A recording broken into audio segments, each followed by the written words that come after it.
Good evening, everyone. I know it's been a while, but I hope everyone's well. For those of you that don't know me, my name's Christine Littlewood. I'm the Community Development Lead at Urban and Civic. This is our community forum, and we share this with the Residents Association. So I'm joined by Scott. As some of you may be aware, we had the AGM this week. So Scott and his wonderful team have now stepped down and paved the way for a new wonderful team that's been voted in. And that will be chaired by Stephen Ferguson, and we'll come on to that a little bit later. So just some quick just sort of housekeeping. This session is being recorded, just to let you know, and we will share this out on the Wintringham Community Facebook page. So we'll post that next week. So for any of them that missed it or just want to recap or go over everything, I appreciate there's a lot of information. Yeah, so if you want to have questions, feel free to raise your hand, come on camera, or drop something in the chat, and we'll try and pick that up as we go through, or at the end of each section, if that makes sense. So just quick introductions. So obviously myself is Christine, my colleague is Paul Murphin. Good evening. He's here, and then from the Resident Association, Scott Jenner, this is his last forum as chairman. So Scott's here and will be passing over the baton to Stephen Ferguson, who some of you may know as the new chairman. And we also have Encore Estate Management on the meeting this evening to do a bit overview and introduction for those of you that have recently moved in, and obviously any questions for existing residents. So we're joined by Duncan and Tracy from Encore. So sort of jumping through, just I think hand over to you, Scott, as a final roundup of the year. Brilliant, thank you, Christine. Yes, just going to do a really quick kind of update from us this week. So we'll start off with a quick wrap up of last year, so kind of everything that we achieved. Then I'll just introduce the new committee, and then we'll give some time for Stephen just to say hello. So yeah, hopefully a quick update. If you want to start the screen, Paul. Cool. So our year. So in 2025, we had quite a busy year, probably our busiest year we have had. So we successfully had applied and were granted 3 grant applications, 2 from St Neots Town Council and 1 from Huntingdonshire District Council. So that was great. That does mean that our committee are set up and ready to go for this year. We had some great events, so hopefully you all got to come to as many of those as you could. So we did the Easter egg hunt with Peter Rabbit coming to visit and give out some eggs. Our annual community celebration, which is Wintringham Community Day. We had our Diwali, Halloween and Christmas events as well. And then hopefully as many of you as possible came to our Lunar New Year, which was last Saturday, and that was a really good event as well. Just kind of what we get up to in the background. So any resident concerns or questions, we do have regular communication with Urban and Civic. So we had 12 in-person meetings with Christine and Paul. So we kind of go through any concerns or questions that we're able to get the information to you as quickly as possible. And we also manage obviously all of our social media platforms, so Facebook and WhatsApp groups. So it's kind of a really busy role. We've had a good year this year, and hopefully we're set up and ready to go for next year. And then Paul, I think if you could play that little video, I don't know if it will. Cool. So this is just a quick recap of last year. So many of you might have seen it over Christmas, but you've got the Lunar New Year, which we did in February, Easter events, this was a children's story event, and Wintringham Day. So Wintringham Day is our kind of big one that we focus heavily on. Urban and Civic treated us to a bike event. This is our summer food truck event. And then we lead into Diwali, Halloween, and then wrapping up with Christmas. So yeah, a really good year. And obviously this is my last kind of time that I'll be talking, so just a really big thank you to everybody that has volunteered this year and everybody that's come along. So I think it really has has shown that when people come here, the first thing they say is the reason they came here is because of the community. So that is just a reflection on everyone that lives here, and I think we're really lucky. The community we do have is great, so thank you very much. That's our quick recap. And then next slide, Paul.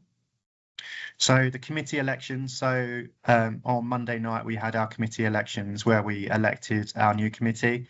So as you can see, with all of our vacancies were filled. So we've got a chair, a vice chair, secretary and treasurer. They'll do the heavy grafting of the admin roles, I'm sure.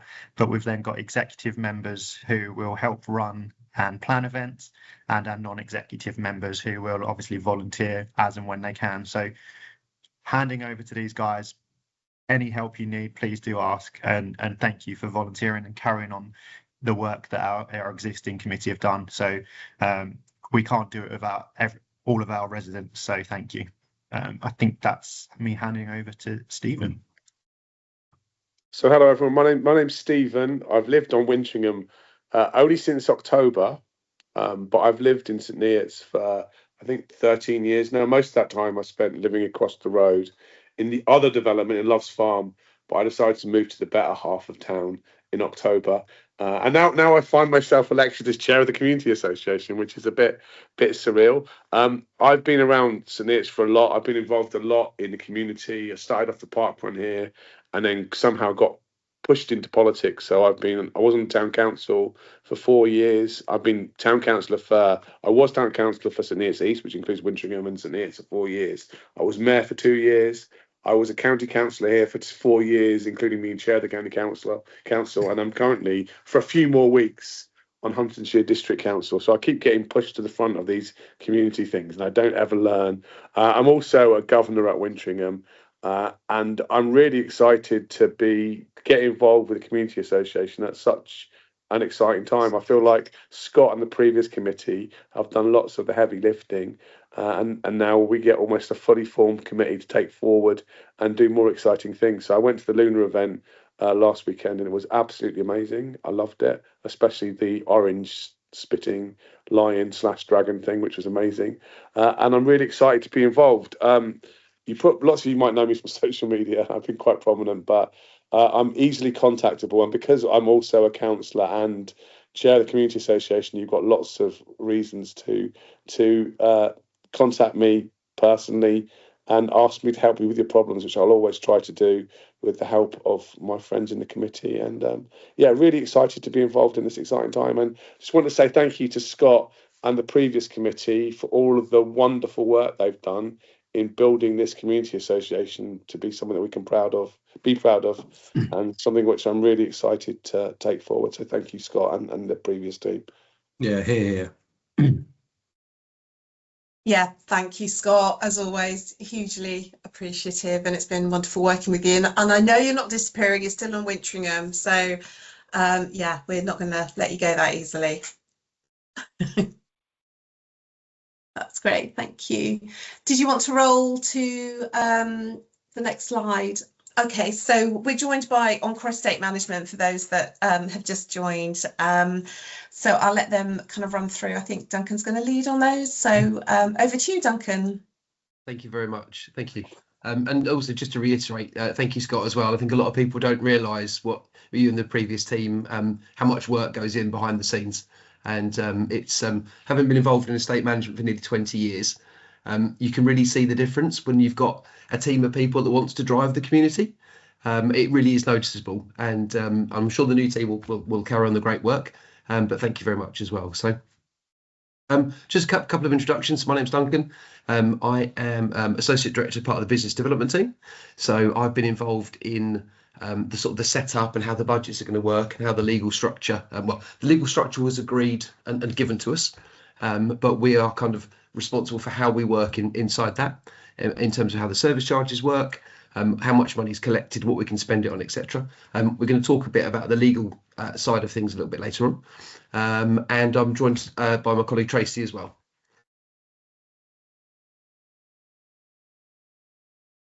Hello, Tracy, do you want to? Okay, fine. Good evening. My name is Tracy Davis, and I am the estate manager for Wintringham. So I am the day-to-day contact for you all. Thank you. So we thought we'd just sort of start off with, it's kind of a bit of a question that we get asked quite regularly on what we sort of class as privately managed developments, is like, you know, who are Encore and why do we need them? We are a professional managing agent, established just over 20 years ago. We're in our 21st year. And our job is purely to manage developments that where large areas are not adopted by the local authorities. We're going to touch on that a little bit shortly. We're members of the Property Institute, which is our governing body, and we are instructed on behalf of the management company, which is the way that the legal structures worked here, to look after areas of the development, but only once they've been completed and handed over from the different house builders. So without getting too technical on this, Urban and Civic are the master developer. They are responsible for delivering some things like the infrastructure and things. They also sell land parcels on, as you know, to various other house builders, who then have the responsibility to deliver those parcels in line with the planning. And there's a large agreement by all those house builders about what the service charge is going to cover, what the areas are going to be, etc. And our job is to work on behalf of that group of people. As I touched on, it's becoming more and more common, and has been really for the last sort of 10 to 15 years, that local authorities in a lot of places just simply don't have the resources to take on and look after some quite complicated developments. And they have decided that the areas, or a lot of the areas, are going to remain privately owned. They will often take roads, they'll often take drainage, so your sewer system, etc. But there's often quite a lot of green space and some other assets that actually stay privately managed.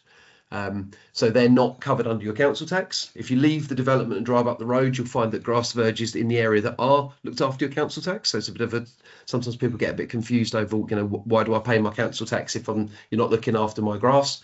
There are areas, areas in the local area that are looked after, but they obviously do continue to provide things like your emergency services, your bin collections as well. So it can get complicated. If anyone's ever got any questions, please just reach out to Tracy.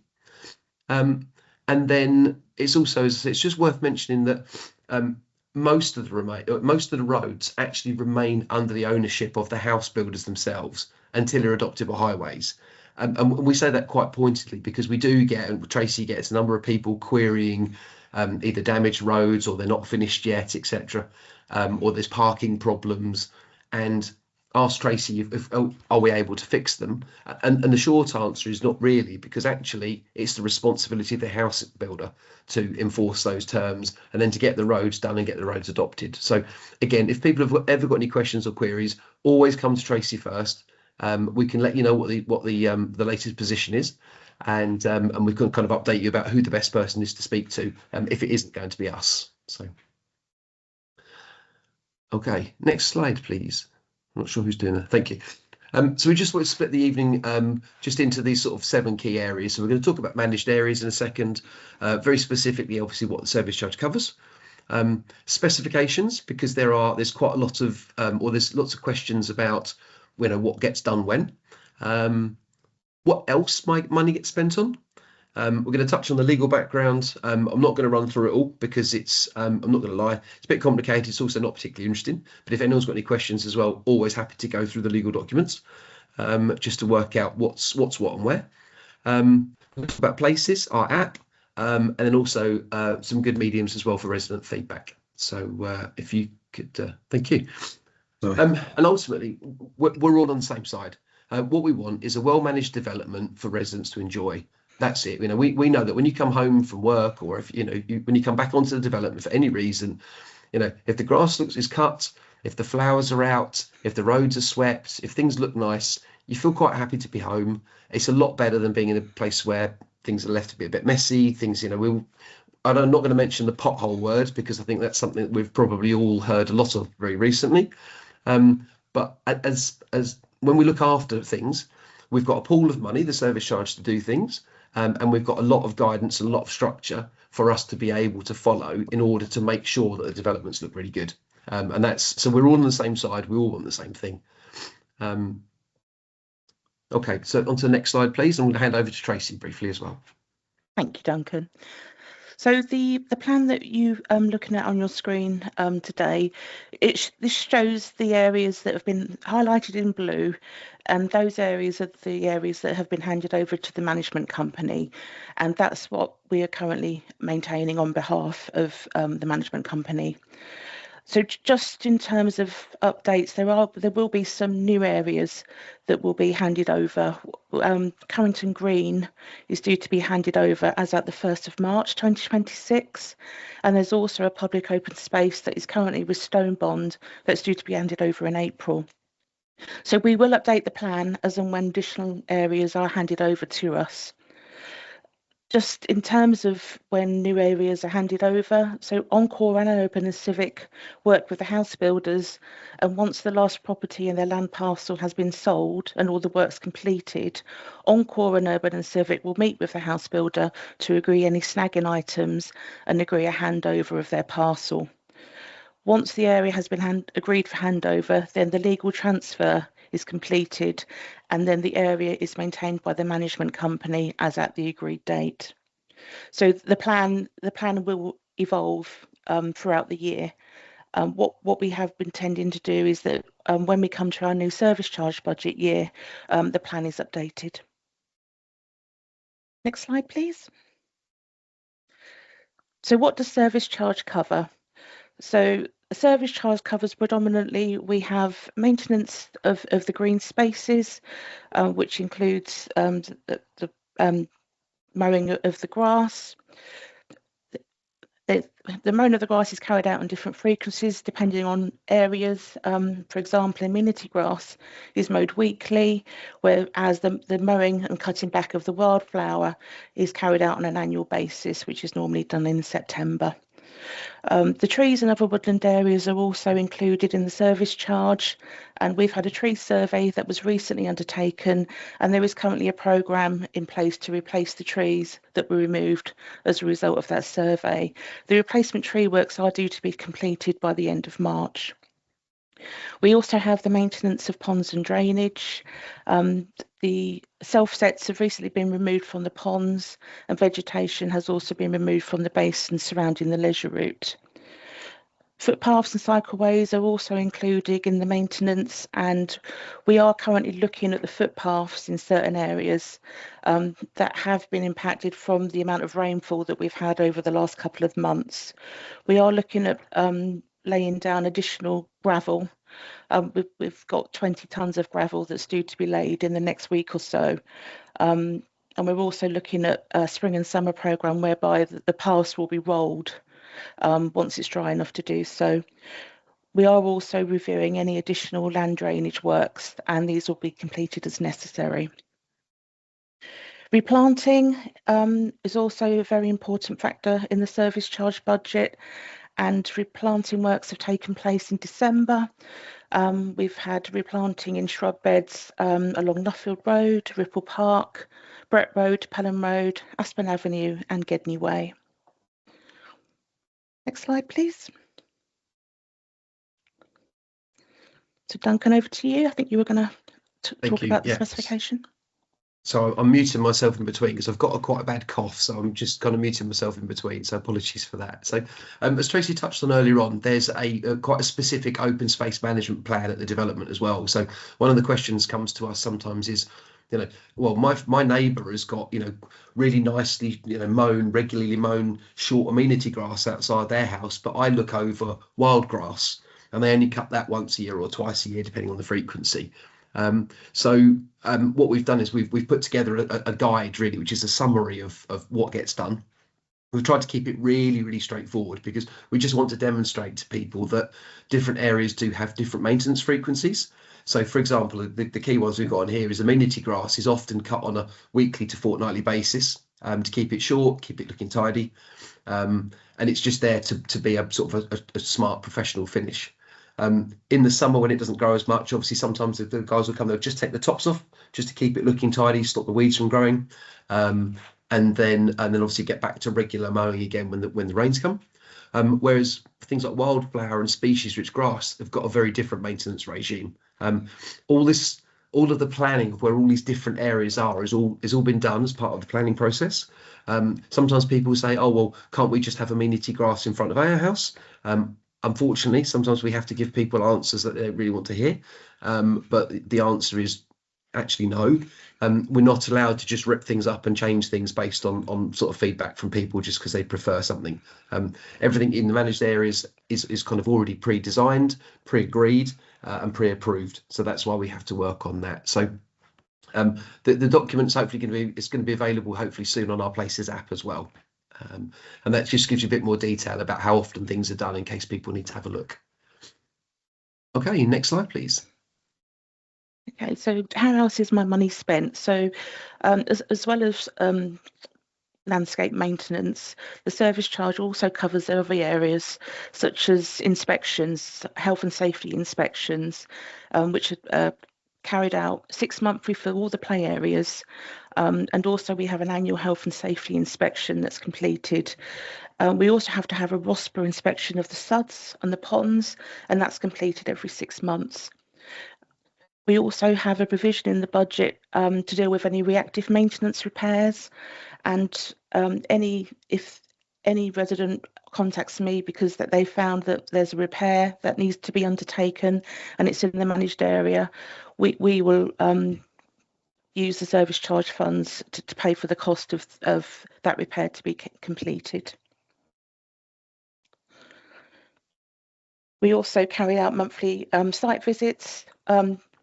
As for some of you know, I am local to Wintringham, and I'm at Wintringham at least once a month, probably more times, depending on what's going on and when. So if anybody does want me to meet them on site for any particular reason, if you contact me, I'm happy to arrange a meeting just to discuss any issues that you may have. Next slide, please. Okay. Yes, thank you. Back to me on this one. So the kind of the legalities of what the service charge is and how it works and the agreements is all set up through a document called the estate management deed. So when people buy their homes, you enter into a thing called a TP1, transfer of part 1, which is the deeds to your house. Apartments are slightly different, so we're not going to go into that too much now. We have a lease instead. So different house builders have very, very similar TP1 documents. They're not identical. It just doesn't work. It's just not a possibility to get everybody on the same page, I'm afraid. But we have got the vast majority of people very, very close. But what everyone signs, which is the same, is a document called the estate management deed. And the estate management deed is super important because what it does is when you sign your TP1 and you sign your estate management deed, you are basically covenanting, so you're basically sort of accepting that you are going to play by these kind of rules, which is why, for example, I mentioned earlier on, it's very it's very hard sometimes when people want to have different types of grass outside their house, or they'd rather have a certain type of shrubs or whatever. People have to remember that the communal land is actually covered under a different agreement. It's not the same as your own home. If you want to have different shrubs in your back garden, we operate under a different set of rules, and that is the estate management deed. So it's a document between, as it says, Wintringham Partners LLP and you as the homeowner.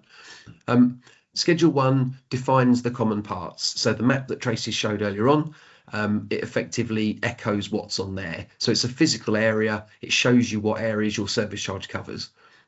Where it's really important is that we cannot spend service charge funds on something which is not in an area that is covered under the estate management deed. We're just legally not allowed to do that. So we have to be very diligent about that. It also talks about the services that are going to be provided and what costs can be included in the service charges. So again, we can't spend your money on things that are not in that list of things. That's the legal protection that you bought into. So it's a really good system. Sometimes people get a bit frustrated because they might want something else done, but it's the protection that everybody gets, so everyone's on the same playing field. And the last one is the method of calculation of the charges, which Tracy, I believe, puts in the budget letter that comes out each year. So we have a so Emily, sorry, I just saw your question pop up, so we'll come to that one in a second as well. Tracy, if you could just have a quick read of that and then let us know what the answer might be, that'd be handy. Thank you.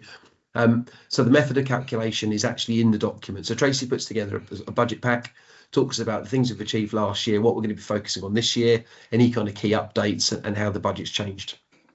And it's worth remembering that everybody pays the same level of estate service charge.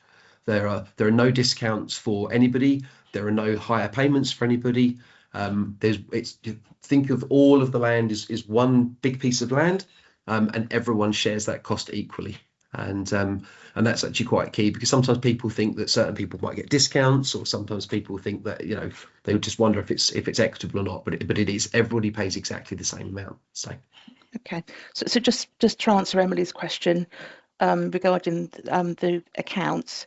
So at the moment, the service charge is capped at £280 per annum, and it's heavily subsidised by Urban and Civic. Therefore, at present, service charge accounts are not published to owners. What we do is we report back to Urban and Civic on a quarterly basis, and the expenditure and the contribution is monitored by Urban and Civic. We are looking at issuing a basic set of service charge accounts that will be published on our portal for owners to have a look at, but at the moment that there isn't a set of accounts that I could present to you tonight. And Emily, I've just picked up your second question as well. So if they're heavily subsidised, you need to know for the future. The reason they're heavily subsidised is that because at the moment the obligation as part of the planning agreement for Urban and Civic is to deliver a lot of green space, so people have got a really nice place to move into, but the number of homes that are going to pay for that is lagging behind. But what will happen over time is that balance will get tipped, and they'll start to become less green space will be delivered, but more houses will come on. And what happens is the heavy subsidy that Urban and Civic put in sort of slowly starts to get lower and lower and lower, and eventually the plan is that the development will be self-sustaining. So it's, no one's trying to hide anything. It's just a case of, at the moment, there are hundreds of thousands of pounds paid each year. But that's because we don't have anywhere near the final number of homes that we're going to have that are going to be sharing the cost and contributing. Okay. So I just wanted to talk briefly about our Places app. Encore have recently introduced a new app for the benefit of owners and residents, known as Places. This app has replaced our online portal, which was known as My Property Online. I'm not sure if anyone on the call used that particular portal. So the app allows all owners to access their account details, obtain up-to-date information, and to receive news updates and information regarding the maintenance of Wintringham. So once Encore receive your completion information from the solicitors, this will be updated onto our database, and an invitation will be sent to you to download the app and also to log into your account using a unique reference number. Secondary accounts can also be set up. So if you're a husband and wife, and your husband is the primary account holder, you can log in. However, you won't be able to see the financial information. At this stage, we can only set that information to be viewed by one email address, so one account. If we haven't received your completion information, you can still download the app, and we can send you a generic reference number. So you don't have to wait for your completion information to be received before you can look at updates. The code is already generated, and it's there for general view. So if anybody hasn't had an invitation yet, if they want to contact me, then I can have a look to see where we are with your completion details, or I can send you a generic reference number. So the app basically includes news, headings, and also it provides you with, if there's urgent maintenance works that need to be completed on a specific day. It's just a quick way of getting information out to all owners as and when we need to. Should I just jump in just to reiterate what Tracy said as well? So one of the biggest sources of frustration, I think, on an ongoing basis for owners and also for us, is that we don't get purchasers' details particularly quickly. And I think that's frustrating for you guys, because if we don't know that you exist, obviously we can't write to you to say hi and to tell you what we do. And we also can't give you your places code either. So as Tracy says, there is a bit of a workaround temporarily, which is if you've been living there for a while and haven't heard from us, if you contact Tracy, she can give you the generic code so you can understand what's happening at the development. And then once we receive your ownership details and get you loaded onto the system, we'll write to you and then we'll send you your personal code.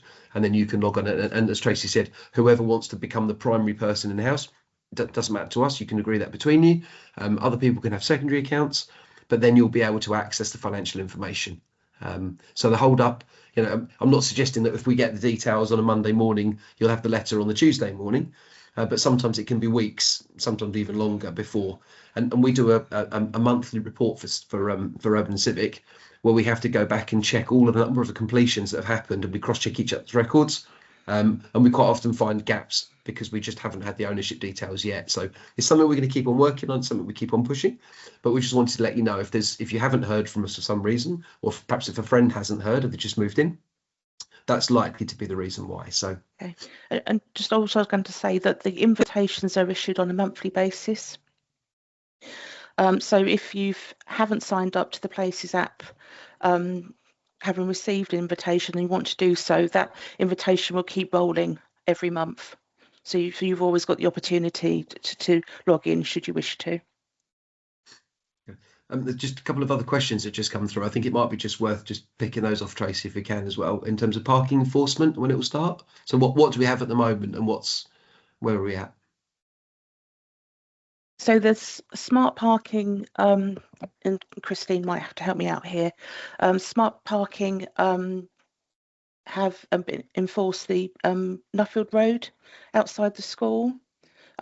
As far as I'm aware, that's the only parking enforcement that's on Wintringham at present. Yeah, that's correct. So that is directly with smart parking. So they will do ad hoc visits and checks. So yeah, they can fine at any time. I appreciate they haven't been recently. We wanted to give residents the opportunity. It's completely with them, to be fair. So yeah, I mean, people shouldn't be parking there. So they will fine at any time to make sure that we keep the roads safe, and particularly around the school. And then I think possibly, Christine, this might be possibly a question for you. So Harry said, will there be news and updates on the development in this meeting, or is it just an introduction? So do you have a development update as well? Yeah, so as always, our agenda is introduction and updates from various partners, and then we'll do a development and community update at the end or at the latter part. So yeah, which is the fixed agenda to all the meetings. Grand. Okay, thank you. Yeah, so if we just have the next slide, please, that'd be grand as well. Thank you. Okay, so in terms of resident feedback, what is super important for everyone here, obviously the RA, for us, for Urban Civic as well, is for the ability for residents to have a voice and to have a say. It's very much not a case of we're just going to do it this way, we're not interested. We absolutely want to hear from people. So there are various ways that we obviously are able to interact with people. So resident forums is a really good way, sort of coming on. We are able to take emails onto our info Encore Estates email address until you get set up on Places, but we absolutely suggest where you can get onto the Places app and use that for reporting as well, because again, we work with Urban Civic to monitor the amount of traffic that comes into us, what the type of issues are, what the turnarounds are, how quickly we can deal with things. And it's just all a lot easier and a lot smoother to be done on Places. You'll receive more regular updates as well. So we really, really do ask if people could do that. That would be absolutely amazing. And probably the last point to remember is we can't, well, almost the last penultimate point, what we can't do is we can't monitor things like Facebook chats and WhatsApp groups and things like that. What we find sometimes is that, number one, the volume of traffic is just too much. You'd have to be sitting there watching it every day to see if you'd missed anything or not. So we always say, if you aren't sure about something, rather than asking on WhatsApp where you might get the wrong answer, which can obviously cause a bit of a problem, come to us first, establish the facts, report something to us if it needs looking at, and we'll be able to deal with it. If someone posts it on Facebook or WhatsApp, that's not to us. So I think recently I was talking to Urban Civic this morning, and only to think 2 people had gone to them directly, or to one particular person about the flooding on the footpaths. The rest of it was a lot of hearsay and a lot of rumour and things that have been posted online. So as far as this kind of thing is concerned, please do come and contact us. If you're not sure, ask Tracy first, because we'll be able to let you know what the actual position of something is, and then we can also then action things as well. That would be really, really handy. And then my last point I was just going to come to on here is that we manage the service charge. There are rules and regulations, and there are covenants in there about sort of what to do, what you can't do, how to behave, etc. What we have to explain to people is that if there are, and hopefully there aren't, but if there are any neighbour disputes, if it's noise or parking or any kind of aggravation like that, you really must report it to local authority. We don't have any kind of police powers, we don't have enforcement powers, we can't fine people, we can't do things like that, whereas the local authority has a different set of powers to us. So if you do, unfortunately, find yourself in that sort of sticky situation, please do report it to the local authority, and things will get solved a lot faster. Okay, and I think that's Tracy and I. Does anyone have any questions? I know we've had a few questions popped up. I don't know if anybody else had any more, or no, any more. As I say, if you follow up with Dr. Tracy through the emails and the channels mentioned, I know it's a lot of information to digest, but as I say, it's recorded and you can always kind of recap and have a look at your own time. Thank you. We'll try and whiz through. I appreciate everyone's giving up their time.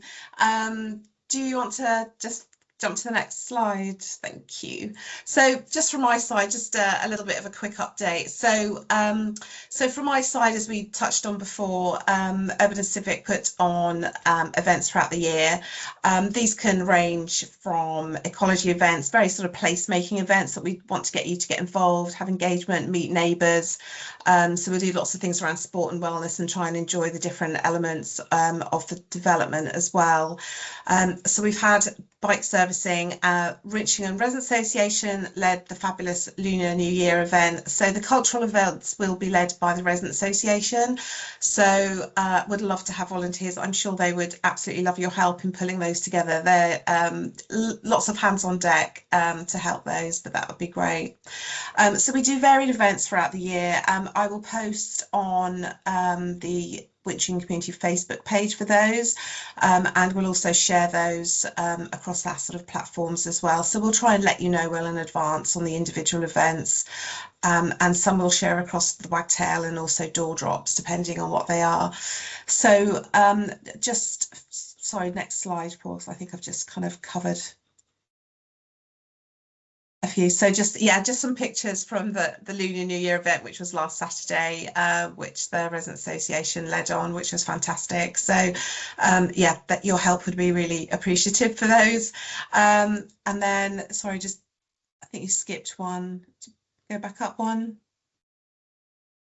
So the next event is the Easter Crafts event that we've got for next month. So that's during half term. So that will be on the Monday, 30th of March at the school between 9:30 and 12:30. So hope to see you there. It's a free event, so I will post that shortly after this, and then just drop along. It's normally popular, so please come along with your children. If you're struggling to find something to do over half term and the weather's not great, then pop along to the school, and we'd love to see you. Next slide. Just for those that are a little unfamiliar with Wintringham, we also do food trucks. So this is something that Urban and Civic have built up over the years since the first residents were here some 5 years ago. So we do this in partnership with Off the Beaten Truck. At the moment, we have food trucks every Friday night from 5 till 8. We are now bringing in a Thursday night offering. So tonight, I think you may have seen, some of you might have had steak and honour this evening. So we're trying to keep that as a consistent, obviously, footfall is important. So, we do sort of say, if you want to keep them, to use them where you can. Perky Beans, Melita serves coffee on a Wednesday, Friday morning, and she's there, I think, from 7 to 11, I think, or 8 till 11, something like that. So she'll be there every morning for Wednesdays and Fridays. They might vary over half terms and holidays. But please keep up to date. So Off the Beaten Track have a Facebook page. Those updates will be posted on the Wintringham Community Facebook ad page as well. Scott previously has shared those across the WhatsApp group, so I'm sure someone will again. But yeah, and we're hoping to keep food trucks, and we'll obviously use them at events as well. Next slide. Also, for those that are unaware, we have a mobile library that comes to Wintringham, visits Wintringham every second Monday of the month, after school from sort of 3 o'clock-ish to 4. So if you want to pop along on those days, then they'll be there. And the next visit is the 9th of March, but you can't miss it. For those that are passing or on the school run, it's outside the school, but that's been really popular. So you can also pick up and return to any other library as well. So I hope that's of use to some of you. Next slide. And that's me. So if you, I was going to say that for the new residents, for the new committee members, for the Resident Association, I would love to meet with all of you and sit down, and we can perhaps talk a little bit more on where I can support you. So look forward to working with you, and yeah, it'd be great to put some lovely events together still and support you where we can. So I'm now going to hand over to Paul, who's going to do a quick development update. So thanks. Thanks, Christine. Evening, everyone. Just want to give a quick development update. For those who've been on this call before, they would have seen it. There's a few new things coming up, so stay tuned. But this is really for new residents that obviously are new. Just to give a bit of an update. Wintringham is 3 phases. This is the first phase here where you all live on. You can see different house builders that are here. We're almost really sort of built out of key phase 1. It's almost finished. We've just got the bottom where fitness station 2 is, that parcel there to sell and to be developed. So when that is that's out to market very shortly, actually, and then that phase will be complete. If you look at the whole of Wintringham here, there's an outline of obviously the different phases. You can see key phase 2. You'll start to see some earthworks going on there. We starting to get new house builders on there shortly. The infrastructure works will be happening shortly as well. And obviously you can see key phase 3. This will happen over the next sort of 5, 10, maybe 15 years. But you can see how the whole development is laid out. Really, this is sort of the key phase 1 and key phase 2 master plan. You can see the development at the top, and you can see the different parcels, and maybe a new primary school that will be coming further down in key phase 2.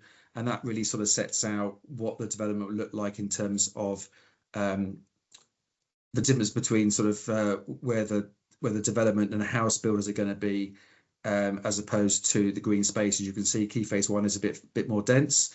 As it comes further down, there's more green spaces. There's football pitches to the left-hand side near the railway station, and further down you've got in that bottom left-hand corner what's called the railway fields. That is quite a sort of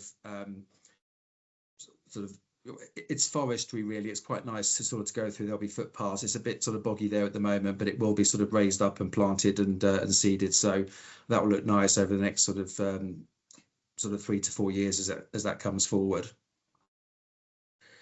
I'm going to show you a short video about the hub, but the hub is the area that's opposite the school. Some of you may have heard that there's going to be a new Marks and Spencer food shop coming soon, together with a pavilion or a food eatery and some other shops.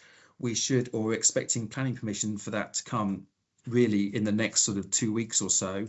We've gone out to tender for 3 different businesses who are going to be turning that, what we call the northern zone of the hub, into what you can see here, including all the landscaping and the seating area and the trees and the lighting. So that's quite exciting. As I mentioned, there's three companies that are pitching. We expect to be awarding that contract probably around April, May, and I would really expect sort of spades to go in the ground and start clearing the site as soon as the summer. So quite looking forward to that. I think the next slide. Oh no, I thought I had a video here. It may be on the next one. Just a quick update on, some of you may have seen that some work's going on along in front of Durkan along the Cambridge Road there. This is the Rising Main Works. This is taking really sort of sewage from the Wintringham hub there on the western side, and it's going all the way across to Love's Farm. There's quite a lot of work going on at Cambridge Road that's hopefully going to be finishing in the next sort of 2 to 3 weeks, and there'll be some landscaping, and all the footpaths will be reinstalled. So I know it's been difficult for the people that live sort of quite near it, and it has been sort of noisy at times, but it's almost at the back end of that now. So looking forward to that finishing. Here's the video. So I'll play this. Hopefully you can hear it.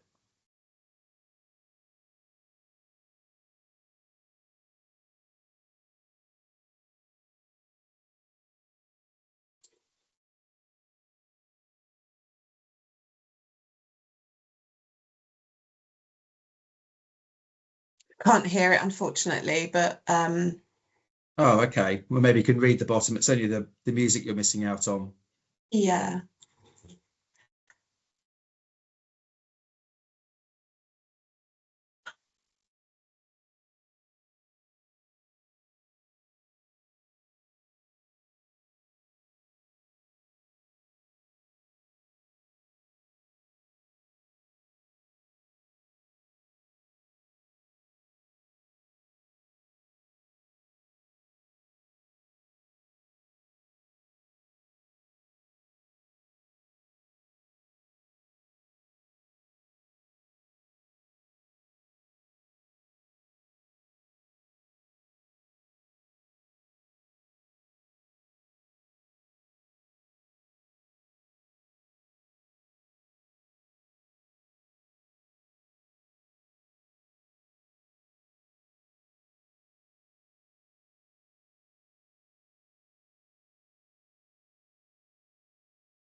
Perhaps should have sung along or something, or played something to accompany the music. Paul, there's just a couple of questions in the chat. I don't know if you want to just address those now before we move on. Yeah, sure. Just kind of going back, I see when you were talking about Key Phase 2, question from Richard: are they open to residents, the sports fields by the railway? I assume do you mean the Key Phase 2 sports areas, or do you mean the railway fields on Key Phase 2? So the ones that will be by the railway on Phase 2.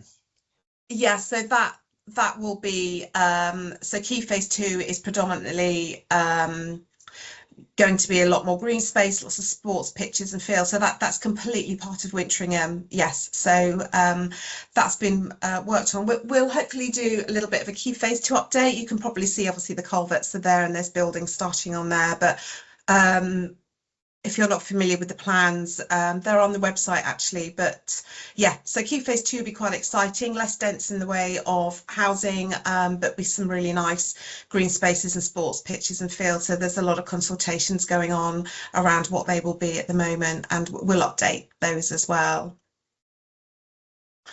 Just a question from Emily: is the Fowl water pumping station currently in operation? Good question. Probably answers no, because it's not finished yet. It's actually being done on behalf of Anglian Water. We're doing the work on behalf of Anglian Water. So no, there's nothing going on at the moment, because obviously it's not built yet. Okay, and Andrea, can you say more at this point about the businesses who have expressed an interest in the pavilion spaces? Did you want to take that, or? We are working with about 3 or 4 different providers at the moment, and that's still going on. So I can't tell you at the moment who that's going to be, because we're talking to a number of providers. But as soon as we know and heads of terms are signed, we'll be able to let you know who that will be. I don't know myself at the moment, because that's being handled by the development team.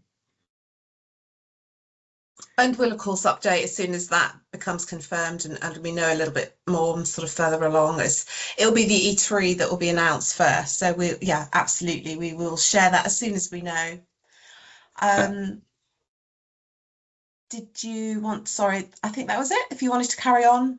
Yeah, just on also consultations, there will be in the next sort of few weeks a consultation going out for the new community centre. Obviously, in that video you saw that there's a few buildings coming forward in that what we call the northern zone. It was called Zone B. It's now called the Northern Zone.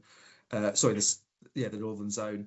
And there will be a consultation going out regarding. Sorry, I seem to be running out of power. Just bear with me a minute. Apologies for that. I put in the wrong plug clearly by mistake. So I've now got power again. Yeah, so there will be a consultation going out for people to comment on the use of what the community centre would look like, types of people that would like to sort of that would use it. So watch this space for that to come out and to get involved with that.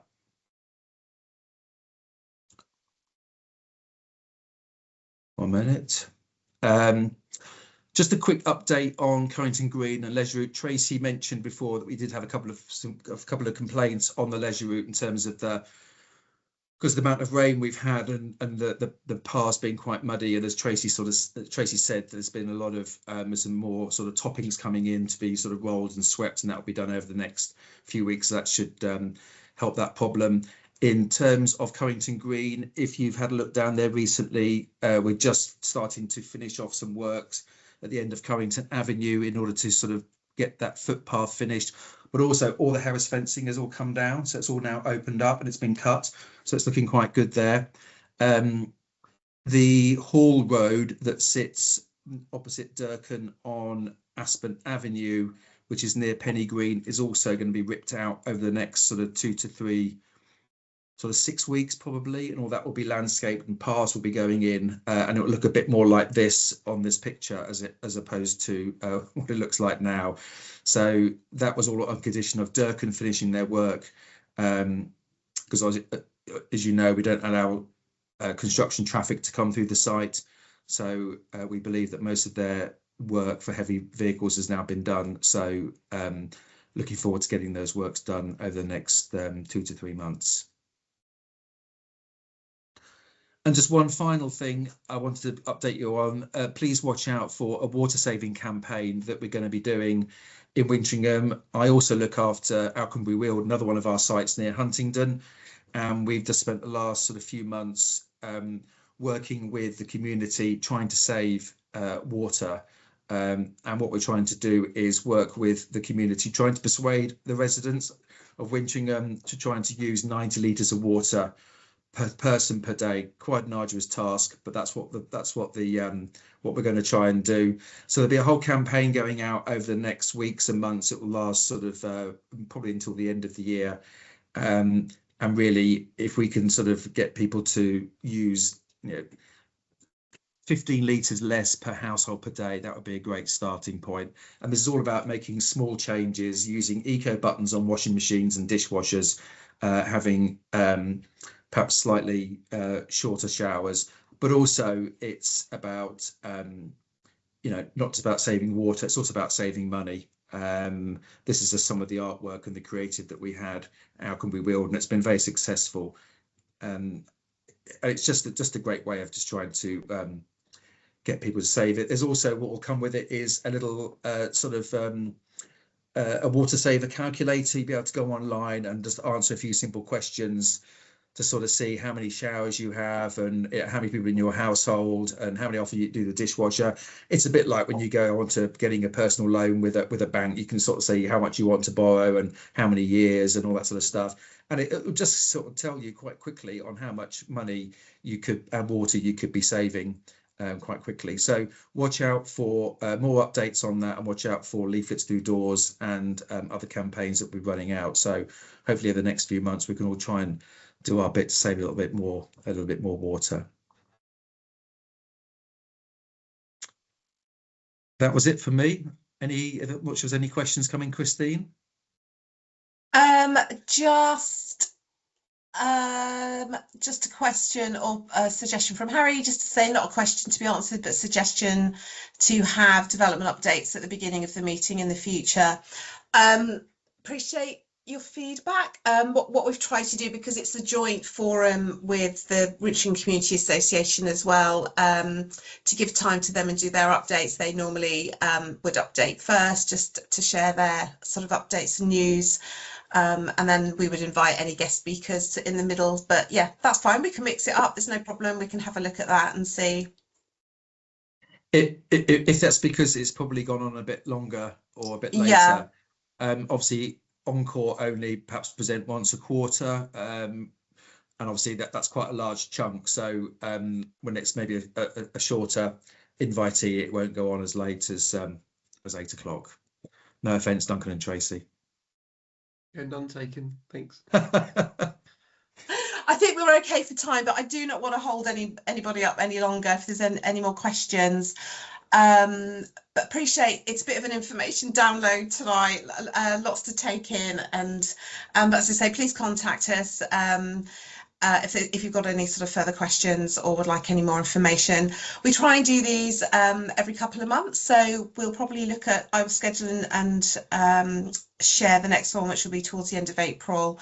But we'll hopefully have some more exciting updates then around the district centre, hopefully some news about Marks and Spencer's, and yeah, hopefully some things come forward to share. Thank you so much everyone for attending and giving up your evening, and we look forward to seeing you soon. As always, we're here to support and answer questions as needed, so thank you.